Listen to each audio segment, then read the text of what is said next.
जिज्ञासु मित्रों, बहुत बहुत अभिनंदन है आपका दिव्य सृजन स्पिरिचुअल में। प्रत्येक दिवस की भांति आज भी यह लाइव चर्चा का कार्यक्रम हम शुरू कर रहे हैं। आज का जो विषय है, आत्मा और अहंकार। ठीक। तो साथ ही एक और टॉपिक है अहम पदार्थ। वास्तव में अहम पदार्थ से आत्मा की ओर इंगित किया गया है, ना कि अहंकार की ओर। लेकिन फिर अहंकार क्या है और आत्मा क्या है? अभी तक जो हमने चर्चाएं सुनी, उसमें हमने तीन गुण और वासना त्रय के बारे में सुना कि तीन गुण, सतोगुण, रजोगुण, तमोगुण, ये तीनों ही इनका अध्यास होता है, इनका बंधन होता है। वासना त्रय में लोक वासना, देह वासना, शास्त्र वासना, इनका भी अध्यास होता है। ये जीव को बंधन देते हैं और इनके होने से ही जीवत्व होता है। इनके रहने से ही जीवत्व रहता है, जीव रहता है। अन्यथा जीव तो ब्रह्म ही है। जीव का मूल स्वरूप तो ब्रह्म ही है, परंतु अध्यास के कारण वह जीव है।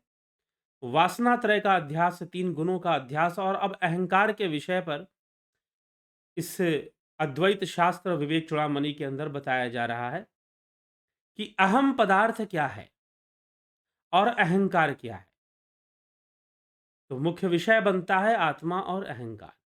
तो अहम पदार्थ क्या है और अहंकार क्या है, इन दो विषयों को स्पष्ट किया जाएगा।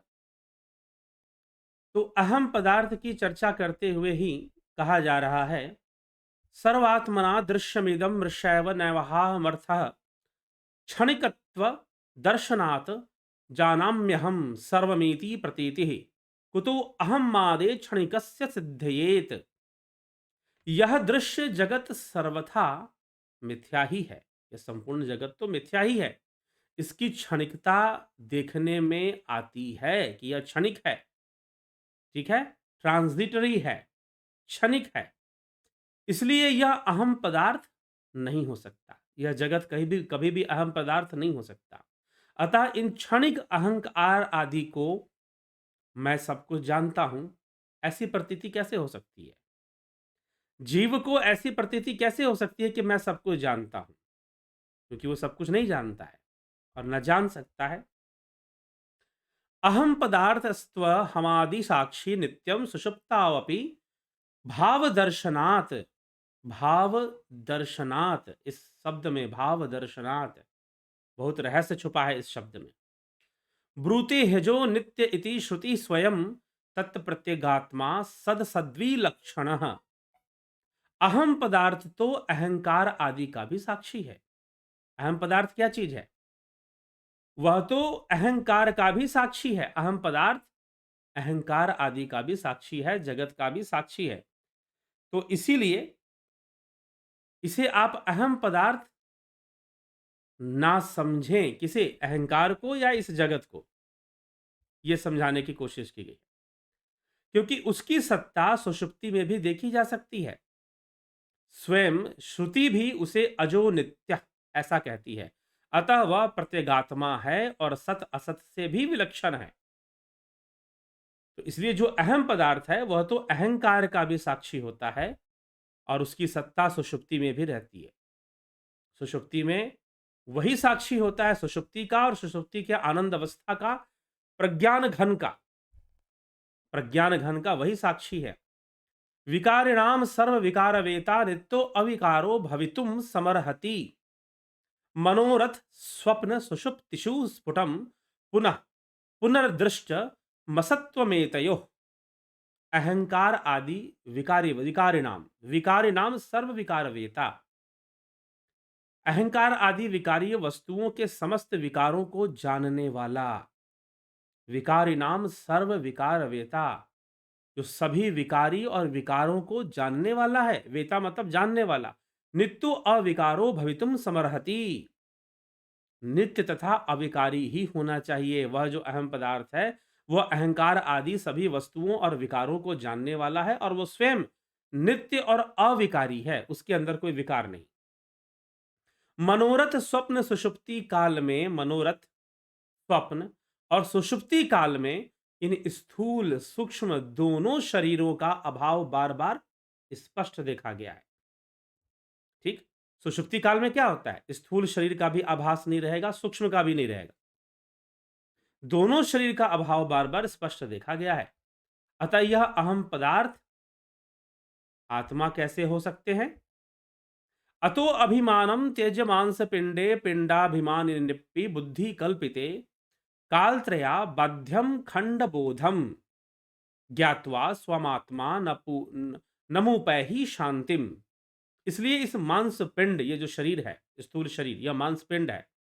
इस मांस पिंड और इसके बुद्धि कल्पित अभिमानी जीव में अहम बुद्धि छोड़ो। ठीक है, बुद्धि कल्पित जो अभिमानी जीव है, इसमें अहम बुद्धि का त्याग कर दो। अपने आत्मा को तीनों कालों में अबाधित अखंड ज्ञान स्वरूप जानकर शांति लाभ करो। अपनी आत्मा को जानो, यही जानने योग्य है।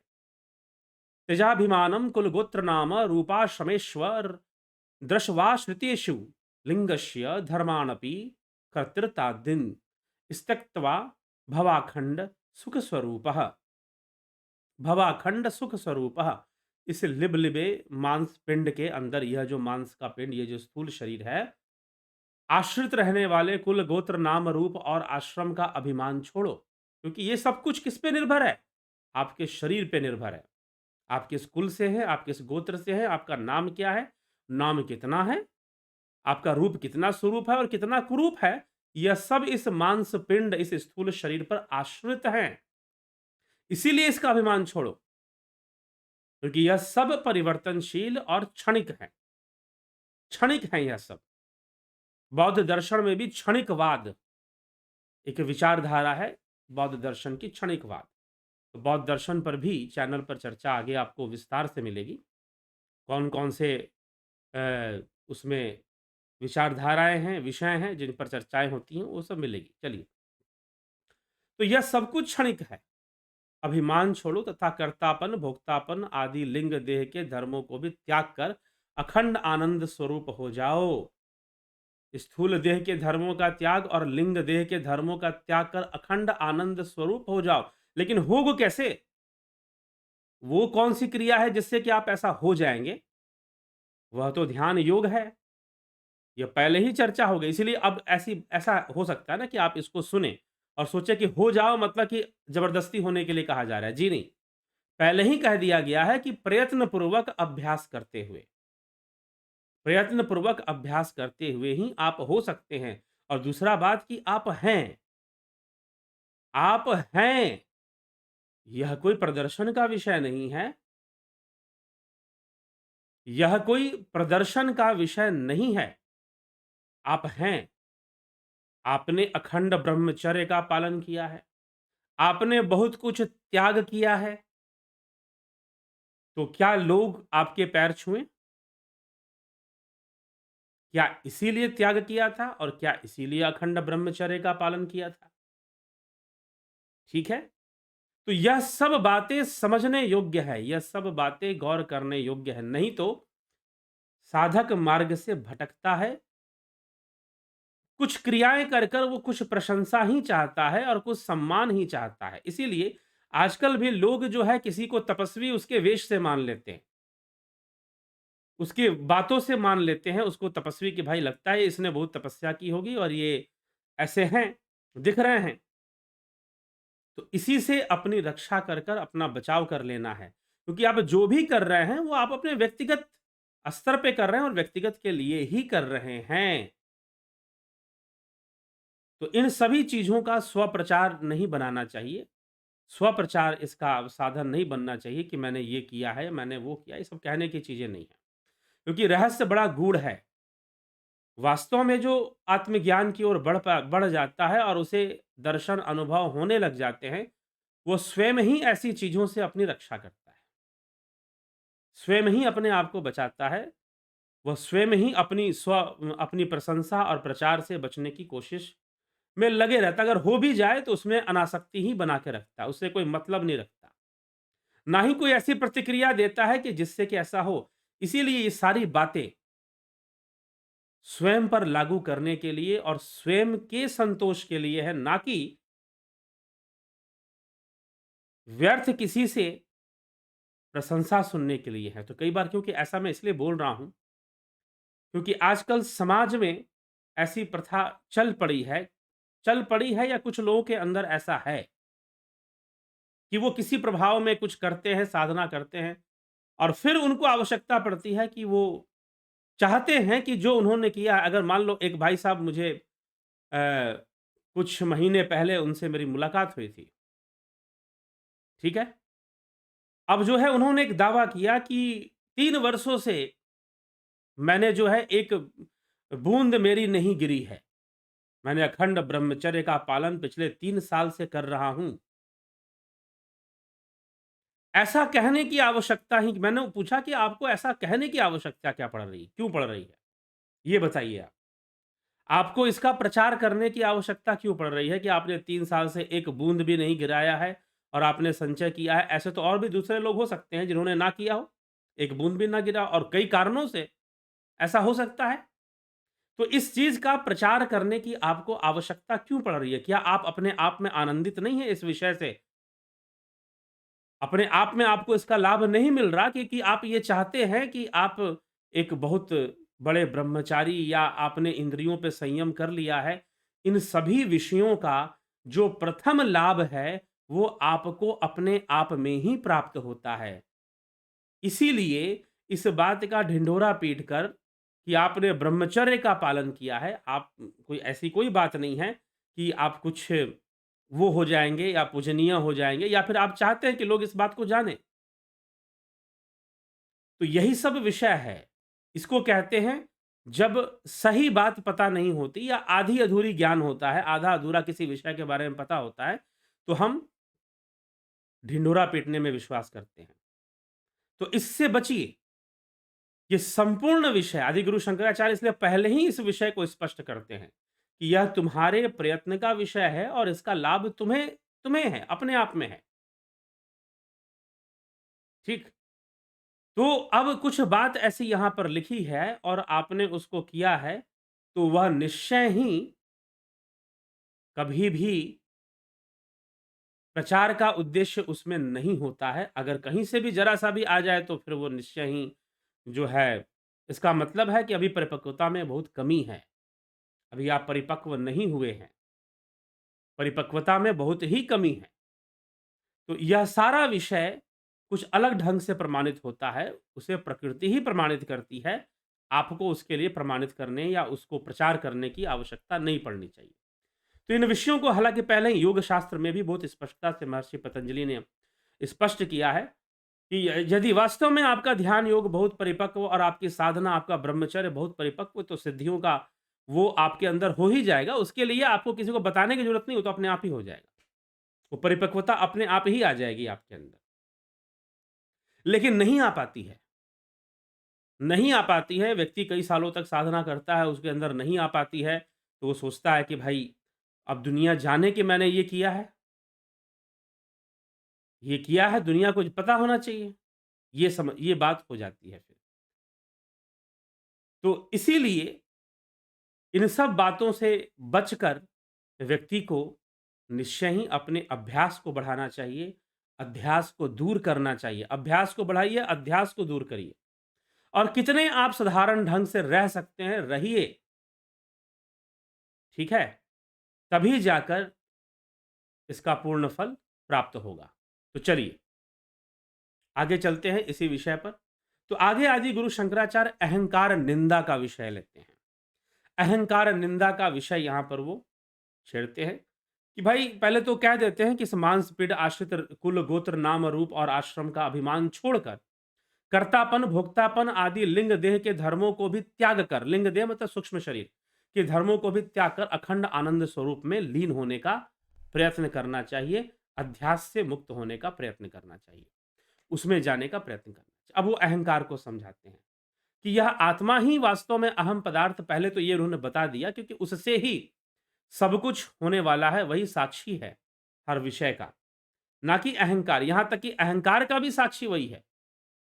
अब अहंकार के विषय में कहते हुए कहते हैं सत्य संत्यन्ये प्रतिबंधा पुंस संसार हेतवो दृष्टा तेषामेकम मूलम प्रथम विकारो भवत्यहंकारः। पुरुष को इस संसार बंधन की प्राप्ति के कारण पुरुष को इस संसार बंधन की प्राप्ति के कारण रूप और भी अनेक प्रतिबंध है। अभी तो वासना त्रय के बारे में हमने सुना कि इन 3 वासनाओं का प्रतिबंध है, और भी प्रतिबंध है। कौन से? किंतु उन सब का जितने भी बंधन है, अब वो बता रहे हैं इन सभी बंधनों का जो मूल है, जो प्रथम विकार है, जितने भी विकार बंधन हैं, उन सभी विकार बंधनों का जो मूल है और जो प्रथम विकार है, वो अहंकार ही है। वो अहंकार ही है। अहंकार ही सबसे बड़ा विकार है। और अहंकार जो है, वो बड़े से बड़े तपस्वियों को भी गिरा देने की क्षमता रखता है। कबीर साहब की वाणी है, माया तजे तो क्या तजे, मान तजा नहीं जाए। मान भय मुनिवर गले। मान जिसको हुआ वो मुनिवर भी गल जाता है। मान सबन को खाए। मान सबन को खाए। तो इसीलिए अहंकार ही प्रथम और मूल विकार है। लेकिन प्रचार किस चीज का है? प्रचार इस बात का है कि तुमने ब्रह्मचर्य का पालन किया, तुमने वीर्य संचय किया, तुमने उम, जो है इस बात का बहुत अधिक प्रचार है। एक समय एक कोई पुजारी थे, वो किसी स्त्री का मुख नहीं देखते थे और अपने मंदिर में वो स्त्रियों का प्रवेश वर्जित कर दिया था। तो मीराबाई वहां पहुंच गई और मीराबाई से उनका शास्त्रार्थ हुआ, उसमें पराजित हुए वो। पराजित हो गए, तो फिर जाकर उनको मीराबाई और मीराबाई के बाद सभी महिलाओं को, स्त्रियों को, उनको द्वार खोलना पड़ा। ठीक है? तो अब ये चीज़ फिर यहाँ पर आ जाती है, ये चीज़ यहाँ पर फिर चलती है। तो अब क्या है? तो अहंकार उससे भी बड़ा है। काम विजयी हो जाओगे, अगर अहंकार विजय नहीं हो पाए, मान विजयी नहीं हो पाए, तो सब व्यर्थ है। अब काम विजयी तो नारद जी ने घोषणा कर दी थी कि मैं काम विजयी हो गया हूं, मैंने काम देव पर विजय प्राप्त कर लिया है। लेकिन बेचारे अहंकार के वश में आ गए वो। तो इसीलिए कहा गया कि माया तजे तो क्या तजे, मान तजा नहीं जाए। मान के साथ कॉम्प्रोमाइज नहीं होता व्यक्ति का। बहुत बिरले लोग हैं जिन्होंने मान का ध्यान नहीं रखा और बिना मान का ध्यान रखे और साधना की, और इस बात का उनको कोई फर्क नहीं पड़ता कि कितनी बदनामी हुई और कितना अपमान हुआ। इस बात का उन्हें कोई फ़र्क ही नहीं पड़ता था, और तब जाकर वो ऐसी पद और ऐसी अवस्था तक पहुँचते हैं, जो दुर्लभ है। जो दुर्लभ है,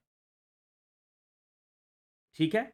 तो जब तक ये मान है, जब तक ये अहंकार है, कोई फ़र्क नहीं पड़ता कि आपने लोभ को जीत लिया, आपने काम वासना को जीत लिया, आपने ये जीत लिया, आपने वो जीत लिया, कोई फ़र्क नहीं पड़ता। ये अहंकार का बंधन हमेशा बना रहेगा और ये आपको रोक के रखेगा, आगे नहीं बढ़ने देगा।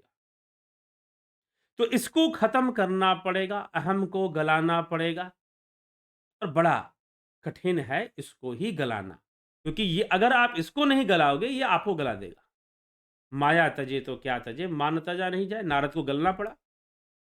नारद जी को अहम हो गया कि भाई मैंने तो काम विजयी हो गया हूं मैं, लेकिन गलना पड़ा। माया तजे तो क्या तजे, मान तजा नहीं जाए, मान भय मुनिवर गले।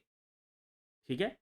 तो इसलिए ये चीज काम करती है। इसलिए प्रथम और मूल विकार जो है वो अहंकार ही है। यावत स्यात् स्व अस्य संबंधो अहंकारेण दुरात्मना, तावन्न लेश मात्रापि मुक्ति वार्ता विलक्षणा। जब तक इस दुरात्मा अहंकार से आत्मा का संबंध है, तब तक मुक्ति जैसी विलक्षण बात की लेश मात्र भी आशा न रखिए। जब तक जीव और अहंकार का बहुत संबंध बना हुआ है, लेश मात्र भी अगर संबंध अहंकार से है, तो मुक्ति की इच्छा बेकार है आपके लिए। मुक्ति बातें हो सकती है, बड़ी-बड़ी बातें, ब्रह्म ज्ञान की बातें कर लो, मुक्ति की बातें कर लो, बातें करने वाले बहुत सारे लोग हैं। ठीक है? बातें हो सकती हैं, मुक्ति नहीं हो सकती है। ठीक है? जो भी आपने किया, यहां तक कि आपने तपस्या की, आपने अखंड ब्रह्मचर्य का पालन किया, आपने तपस्या की, इन सभी बातों का पोषण अगर अहंकार के रूप में हो गया, सब खत्म हो गया फिर। सब खत्म हो गया, घूम फिर के आप वहीं आ जाओगे। इस जन्म में नहीं तो अगले जन्म में आ जाओगे। तो इसीलिए अहंकार रहता है तो बड़ी मुश्किल बात है। अहंकार ग्रहण मुक्त स्वरूप मूप पद्धते चंद्र वद्विमलः पूर्णः सदानंदः स्वयं प्रभः। अहंकार रूपी ग्रह से राहु, अहंकार रूपी ग्रह राहु है। अहंकार रूपी ग्रह से मुक्त हो जाने पर चंद्रमा के समान आत्मा निर्मल पूर्ण एवं नित्यानंद स्वरूप स्वयं प्रकाश होकर अपने स्वरूप को प्राप्त हो जाती है। जैसे चंद्रमा ग्रहण जब दूर हो जाए तो चंद्रमा फिर से एकदम सफेद चमकता है। ठीक है। यो वा पुरे सो अहमीति प्रतीतो बुद्धया विकलृप्तस्तम साति मूढ़या तस्यैव निशेषतया विनाशे ब्रह्मात्म भाव प्रतिबंध शून्य। अज्ञान से अत्यंत मोहित बुद्धि की कल्पना से इस शरीर में ही जो यही मैं हूं ऐसी प्रतीति हो रही है, उसका सर्वथा नाश हो जाने पर ब्रह्म में निर्बाध आत्मभाव हो जाता है। यही मैं हूं, I am this, I am this, मैं यह हूं। जो यह जो अनुभूति है ना, इसका नाश होना चाहिए, ये शून्य में समाना चाहिए, ये डिसॉल्व हो जाना चाहिए। यह अहंकार एक गांठ की तरह है। ठीक है, ये खत्म होना चाहिए, गांठ खुलनी चाहिए। ठीक है, और शून्य में डिसॉल्व हो जाना चाहिए हमको। साधना की एक ऐसी अवस्था बननी शुरू हो जाती है, आनंद की अवस्था है, अद्भुत अवस्था है। आप ऐसा अनुभव करेंगे जैसे कि आपका सारा अस्तित्व ही शून्य में समा रहा है, खत्म हो रहा है। तो उस समय आपको पता चल जाएगा कि हाँ, ऐसी अवस्था होती है जहाँ पर हम अपने आप को डिसॉल्व कर सकते हैं, अपने आप को द एंड कर सकते हैं, अपने आप को अनंत में लीन कर सकते हैं। वहाँ पर इस बात का जैसे ही वो एक्सपीरियंस होगा ना, आपको तुरंत आपके अंदर जो ये जो फीलिंग है ना कि मैं दिस इज़ आई, मैं यही हूँ, वो चीज़ खत्म होनी शुरू हो जाएगी। ठीक है? तो इसीलिए बिना अभ्यास, बिना साधना के क्या होने वाला है, करना पड़ेगा और भी निरहंकारी होकर। क्योंकि ऐसे लोग मिल जाते हैं। अभी पीछे एक और कोई मिले थे, कोई महात्मा जी थे, उन्होंने तपस्या, अब वो 3 वर्षों की बहुत कठोर तपस्या उन्होंने की थी, ऐसा उन्होंने बताया। मैंने कहा कुछ बताइए, फिर कोई सिद्धि-विद्धि आपके पास होगी, मेरे सिर पे हाथ रख दीजिए, कुछ समाधि-वमाधि लग जाए, कुछ तो बताइए भाई। ठीक है? तो उनके पास बताने के लिए बस इतना ही था कि उन्होंने 3 वर्षों की तपस्या की। इसके अलावा उनके पास बताने के लिए कुछ भी नहीं था। तो बस इतना ही था। अगर वास्तव में आपने 3 वर्षों की तपस्या और आपकी चेतना का बहुत विकास हो चुका है, आप बहुत विकसित हो चुके हैं अपनी चेतना से, तो मुझे नहीं लगता कि आपको इस बात का प्रचार करने की आवश्यकता पड़ेगी कि आपने 3 वर्षों की तपस्या की। इस बात की कोई प्रचार करने की आवश्यकता आपको नहीं पड़ेगी, वो तो आपके अपने ही गुणों से, आपके अपने व्यक्तित्व से और आपके नज़दीक पहुँचने से जिस आनंद की अनुभूति होगी, जिस संतोष का अनुभव होगा, वो अपने आप में ही वो प्रमाण होगा। वो सबसे ज़्यादा ज़रूरी है, ना कि इस बात की घोषणा ज़रूरी है कि आपने कितनी तपस्या की है। इसीलिए माया तजे तो क्या तजे, मान तजा नहीं जाए, यही बात बार-बार शुरू हो जाती है, रिपीट हो जाती है। ठीक है? तो अज्ञान से अत्यंत मोहित बुद्धि की कल्पना इस शरीर में जो मैं हूँ, मैं यही हूँ, ऐसा जो प्रतीत हो रहा है, इसका नाश होना चाहिए। ध्यान की अवस्था में एक ऐसी अवस्था बननी शुरू हो जाती है, तुरंत तो नहीं बन सकती। शायद बहुत साधना करने के बाद लोग तो कुछ हल्का सा यहाँ प्रकाश दिखा, नाद सुनाई दिया, वो भी अच्छी बात है, लेकिन वह भी तो एक पराई अनुभूति है, पराई वस्तु का अनुभव है वो। एक तरह से मैनिफेस्टेशन है, एक अभिव्यक्ति है। उपनिषदों में इसे अभिव्यक्ति ही लिखा गया है। परंतु वास्तविकता उस समय है जब आप यह जो है ना, यह जो कि मैं यही हूँ, यह जो मैं है, ये डिसॉल्व होगा। उसको लगेगा कि आई एम लूजिंग द आई। वहाँ पर वो एक ध्यान की अवस्था है, ध्यान योग की अवस्था है। जब हम वास्तव में करेंगे तो वो अवस्था बननी धीरे-धीरे शुरू होती है। 2-3 बार भी अनुभव हो जाए तो समझिए कि परमानंद की बूँद आपको मिल गई। आपको समझ में आ गया कि हाँ, ऐसी चीज़ है। ये कहने की चीज़ नहीं है। ये अभ्यास करते हुए अपने आप उस अवस्था तक आप पहुँचते हैं और निश्चय ही पहुँचेगा अगर ईमानदारी से अभ्यास किया है तो। ऐसी दिव्य अनुभूति आपको ज़रूर हो जाएगी। ब्रह्मानंद निधर्म, निधर्म महाबल, महाबल महाबलवताः अहंकार घोराहीना स्वेष्टि आत्मनि रक्षते गुणमय षण्ड स्त्रीभिर्मस्तकै विज्ञानाख्य महासिना द्युतिमता विच्छिद्य शीर्षत्रयं निर्मूल्याहिमीहमं निधिम सुखकरम धीरो अनुभोक्तुम क्षमः। ब्रह्मानंद रूपी परम धन को अहंकार रूप महाभयंकर सर्प ने अपने सत्व रज तम रूप तीन प्रचंड रूप, अहंकार के तीन रूप सतोगुण रजोगुण तमोगुण, सत रज तम, इन तीन प्रचंड मस्तकों से लपेटकर छिपा रखा है। अब उस आनंद को, यहां आ गया ना ब्रह्मानंद की बात, एक ऐसी अवस्था है जहां पर आपका जो यह आई वाली फीलिंग है वो डिसॉल्व हो जाएगी, वो खत्म होने लगेगी, वो शून्य में प्रतीत हुई। तो आई वाली फीलिंग हमेशा ही बनी रहती है, सोते समय भी बनी रहती है। सोते समय भी आई, आई मतलब मैं यही हूं, ये फीलिंग बनी रहती है। अगर जीव का अस्तित्व है तो डेथ के बाद भी बनी रहेगी यह फीलिंग, मृत्यु के बाद भी यह फीलिंग बनी रहेगी। लेकिन जिस समय ध्यान के एक गहरे ध्यान में, एक गहरे ध्यान में एक ऐसी अनुभूति आ जाती है जैसे कि हम डिसॉल्व हो रहे हैं, we are losing our existence, लेकिन उसमें एक बहुत अद्भुत आनंद होता है। उसी के विषय में यहां पर बताया जा रहा है, कहा जा रहा है कि ब्रह्मानंद रूपी परम धन को अहंकार रूपी महाभयंकर सर्प ने, अहंकार रूपी सर्प ने अपने तीन सिरों से, उसके तीन सिर हैं, रज सत तम, अहंकार के तीन सिर हैं, उससे छिपा के रखा है। जब विवेकी पुरुष अनुभव ज्ञान रूप चमचमाते हुए महान खड़क से, अनुभव ज्ञान रूप ध्यान और एकाग्रता की खड़क, आपकी जो एकाग्रता है ना वो एक शस्त्र है, आपकी एकाग्रता वास्तव में एक शस्त्र है। आपका जो ध्यान है, आपकी जो धारणा है वो एक शस्त्र है। वो उस तीन मुहे राक्षस का संहार करेगा जिसे अहंकार कहते हैं, और उसका जो तीन मुख है, सत रज तम, उसके तीन मुख हैं, उसे काटकर इस सर्प का नाश कर देता है। तभी वह इस परम आनंदायनी संपत्ति को भोग पाता है, उस आनंद में छुपे उस ब्रह्मानंद को भोग पाता है वो, नहीं तो नहीं। और जो भोगता है वो भीतर ही भीतर आनंदित होता है। ये कोई बताने का विषय नहीं है, बताया जा सकता है प्रेरणा देने के लिए, और कोई दूसरा इसके पीछे नहीं है। यह तो अनुभव का ही विषय है, करते हुए, साधना करते हुए ये संभव है, और वही ब्रह्मानंद है, वही ब्रह्म विद्या से ही वो संभव है। यावद्वा यत् किंचिद्वी शदोस्फुरुति रस्ती चदेहे कथमारोग्याय भवेत द्वदहंतापि योगिनो मुक्ते। जब तक देह में विष का थोड़ा सा भी दोष रहता है तब तक वह उसे निरोग कैसे रहने देगा। अगर थोड़ा सा भी विष है शरीर में तो निरोग नहीं रहने देगा वो। उसी प्रकार योगी के मुक्ति के मार्ग में अहंकार का यत किंचित लेश भी, अहंकार का जब तक लेश भी मौजूद है मुक्ति संभव नहीं है। अहंकार का लेश मात्र भी अगर मौजूद है आपके व्यक्तित्व में, आपके भीतर, मुक्ति संभव नहीं है।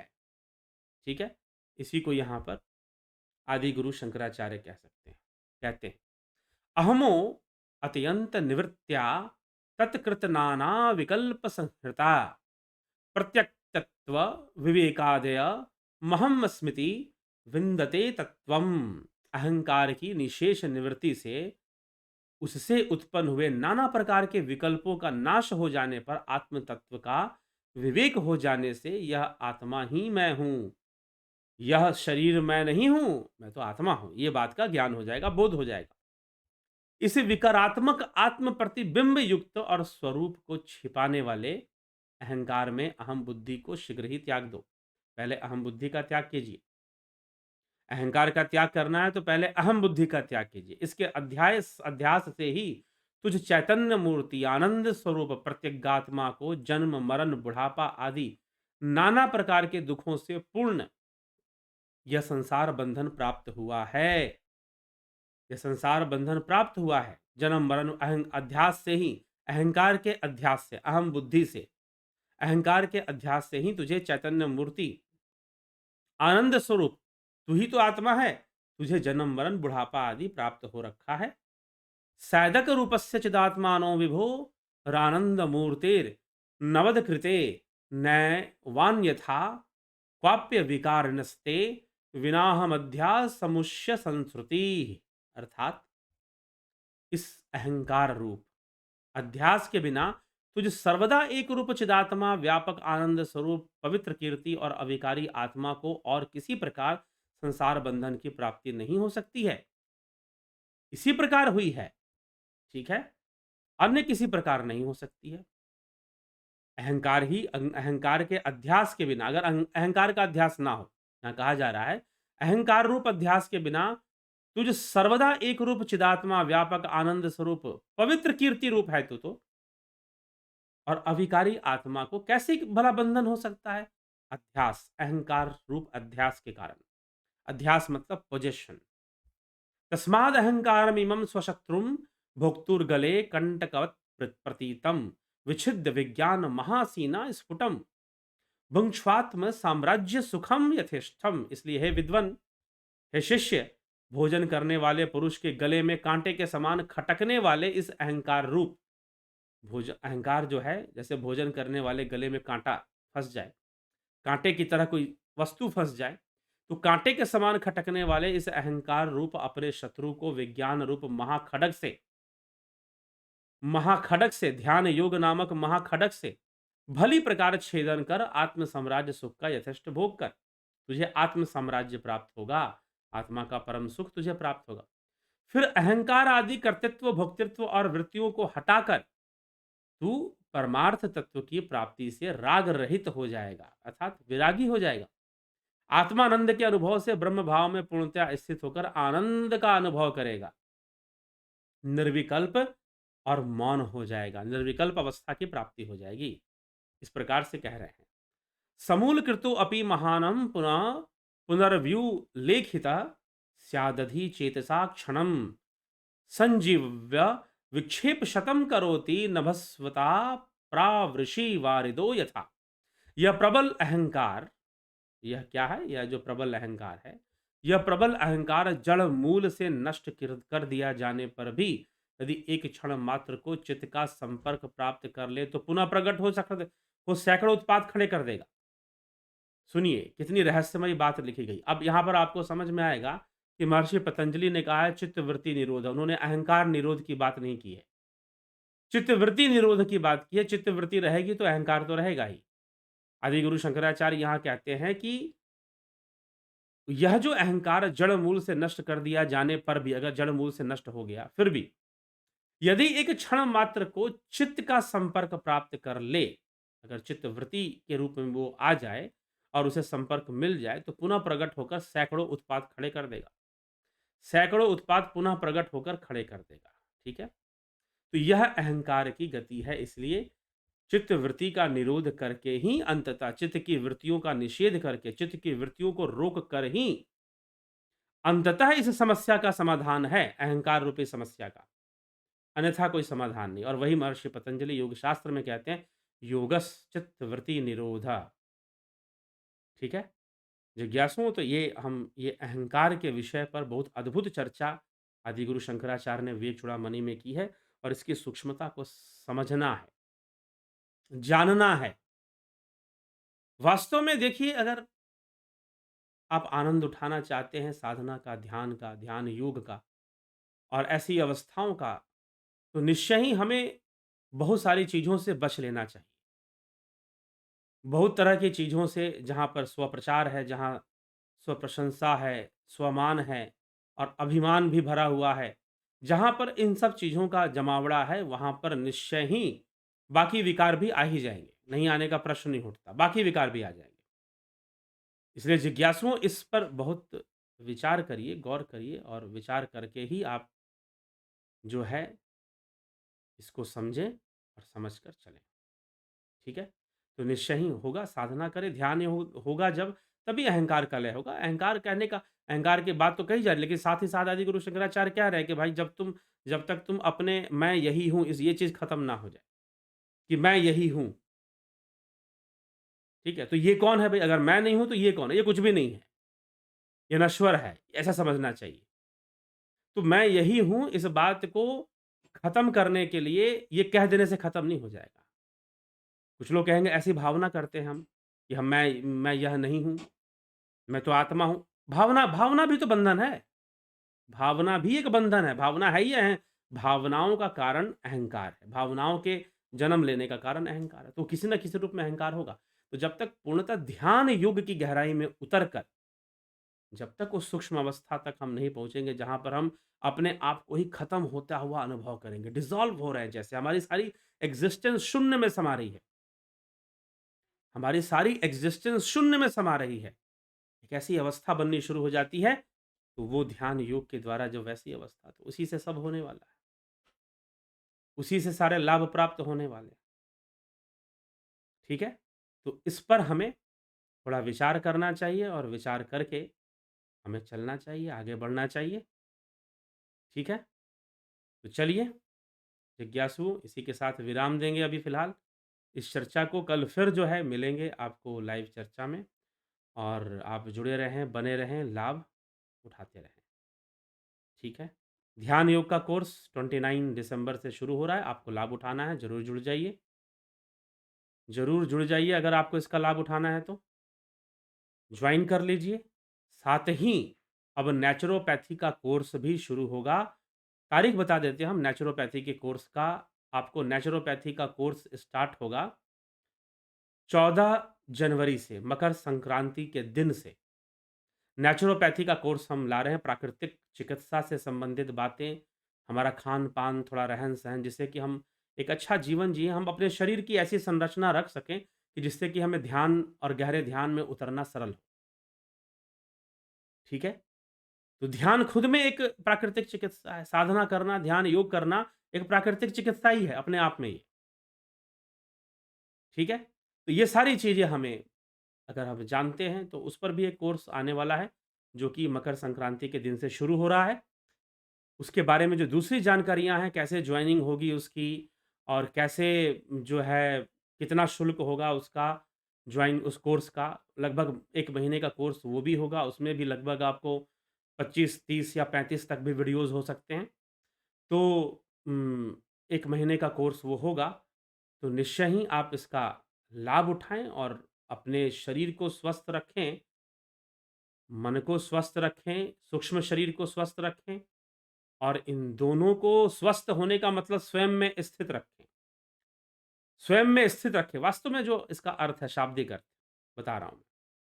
स्वस्थ रखने का मतलब संतुलन में रखें और ध्यान योग करते हुए अपने परम लक्ष्य की प्राप्ति करें, ठीक है? तो यही है जो नेचुरोपैथी का भी कोर्स लाया जा रहा है, वो इसी उद्देश्य से लाया जा रहा है।